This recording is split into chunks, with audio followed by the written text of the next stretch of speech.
How do you want to die? Not at all is not an option. As Dickens said, we're all fellow passengers to the grave. Now, let's try again. How do you want to die? Cue in good death, feeling at peace, being loved and supported by your family, having your affairs in order, knowing that your life had a purpose. All those are signs of the good death. How we die, after all, how we live.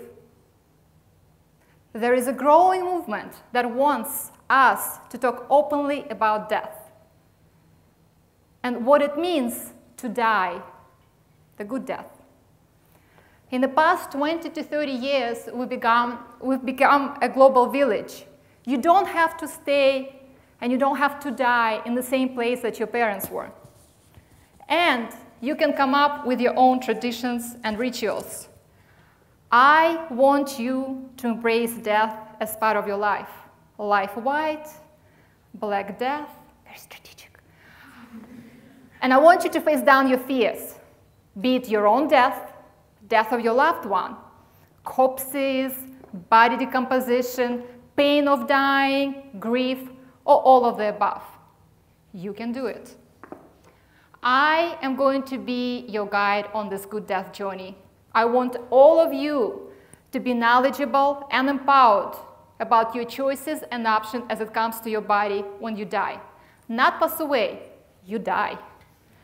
Now, by now you're wondering, who is this person who's talking about death so freely and makes me extremely uncomfortable? You know some of my background, but fair enough, let me introduce myself in more detail. I am indeed the founder of Irina, online marketplace of progressive handmade cremation urns. Just a few years ago, I was just like you. I did not talk about death. I did not feel comfortable talking about death. I did not have my final wishes in writing or talked about it with family and friends.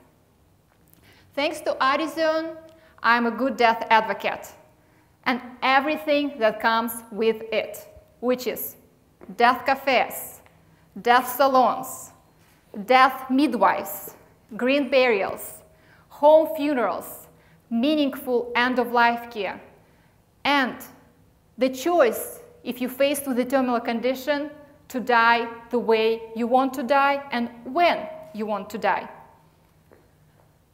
And now, let me tell you one thing.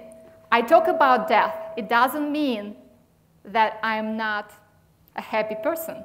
I was also born and raised in Russia, not really known for very happy people.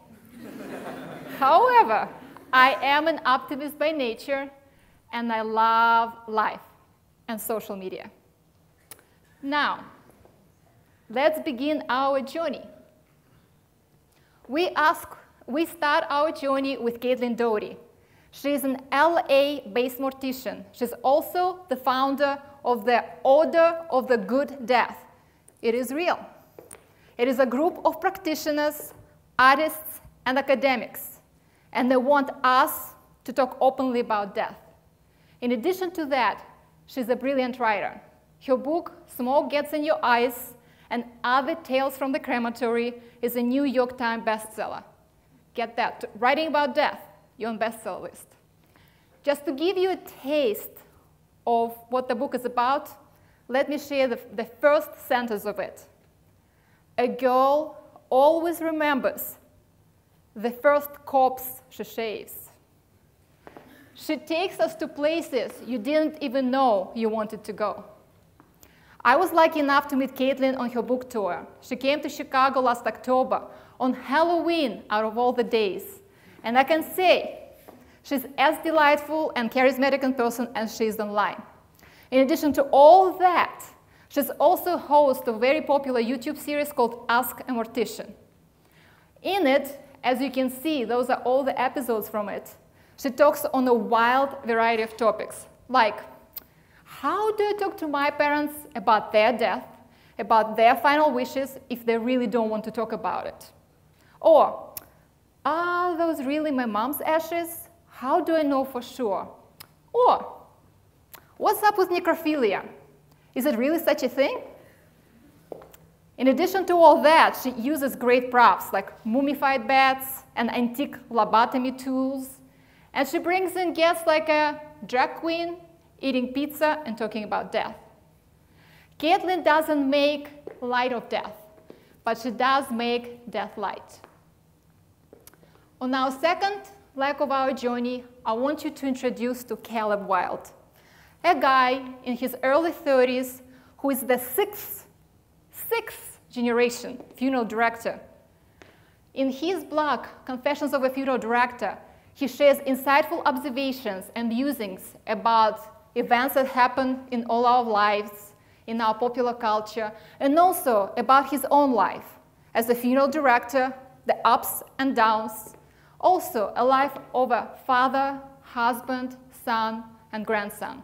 His father and grandfather are very active in running that funeral business together. His Facebook page is full of fascinating memento mori, information about traditions and cultures around the world as it comes to funerals, and a lot of discussions that make a lot of people uncomfortable. Just a few days ago, his blog post and discussion that sparked it was 10 reasons why embalming is dying. Caleb and I are friends on Facebook, and I can't wait to meet him in person. He's also very active on Twitter.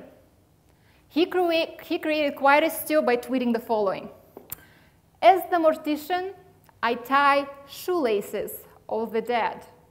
If there is ever a zombie apocalypse, it will be hilarious." Yes, funeral directors have a wicked sense of humor. It comes with job requirements. Now, we are moving on to something that is not about death visionaries like our two first stops were, millennials like you. This is the project that was conceived in college by Katrina Spade. This was her thesis that became an almost reality. It's futuristic, but it's soon to be here. And it is designed for urban settings, just like Chicago. The premise of this urban death project is to have a 2 to 3 story building. Its heart is the core. You will bring a body of your loved one to the core and will be laid down to rest, intermixed with sawdust and wood chips. In a few months' time, those bodies will become topsoil. You as a family can take some of that soil and plant a memory tree in your garden. It can also be used to plant trees in neighborhood parks. Right now, they're running a Kickstarter campaign. And they're planning to use the funding from the Kickstarter campaign to build their prototype building in Seattle. Seattle is a hotbed of anything death positivity related. And I am excited about it. Now, we talk about dying.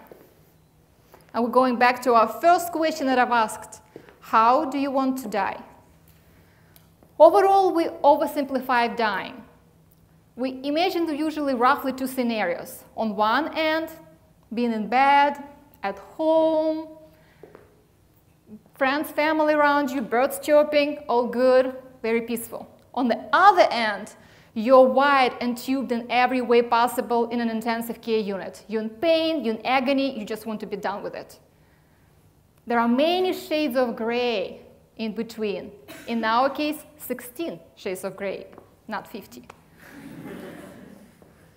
Windrow's matrix of dying terms breaks it down into all those dying situations that can happen to you. Some of them are good spaces, some of them are not. How can you be in control of your death when it's too late? Have a health directive in place. Write down and specify how you want to be treated if you cannot make your wishes known at that time. Do you want to be on life support or not? Do you want to be on the feeding tube? Definitely not me. Horrible. Do you want to be an organ donor? Or if you already are and it's on your license, put it in your health directive. This is the most important thing you do for you and your family. And this matrix has a lot of depth to it, so study at your own leisure. Another important piece of advice that I want to give you, besides health directive, is if you experience the death of your loved one, it happened just right in front of you. And if it's at home, and it's not a violent death, or a death from highly contagious disease like Ebola, which is highly unlikely, I want you to do nothing. Do not run to the phone and dial 911, or the funeral home in panicking. I have a dead body in my house. I want you just be. I want you to sit either by the body and hold the hand of your loved one. I promise that body is not going to decompose right in front of your eyes. It's going to take quite a few days for that to happen, showing the signs of decay. If you're not comfortable doing that, go to the next room. But I want you to take your time, either by yourself or with your family, and just process it.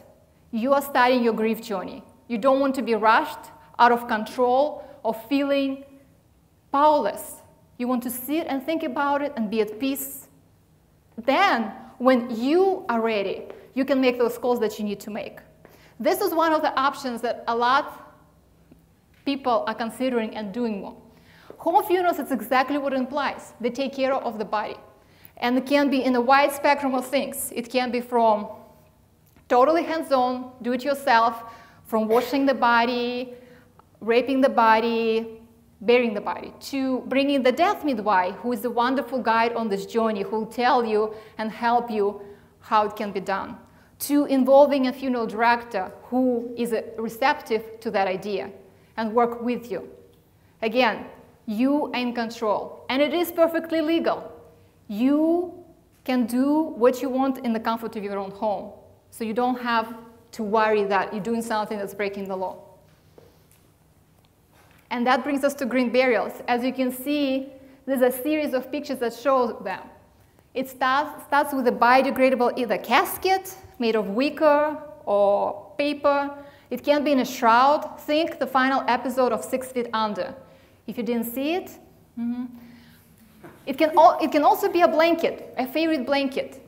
The body can be wrapped in it. But the idea behind the green burial, there are no vaults, no embalming, no casket that does not biodegrade, and it's a nature preserve, natural burial grounds, wildlife, no chemicals, no water that you have to water the lawn, and that's the premise behind that.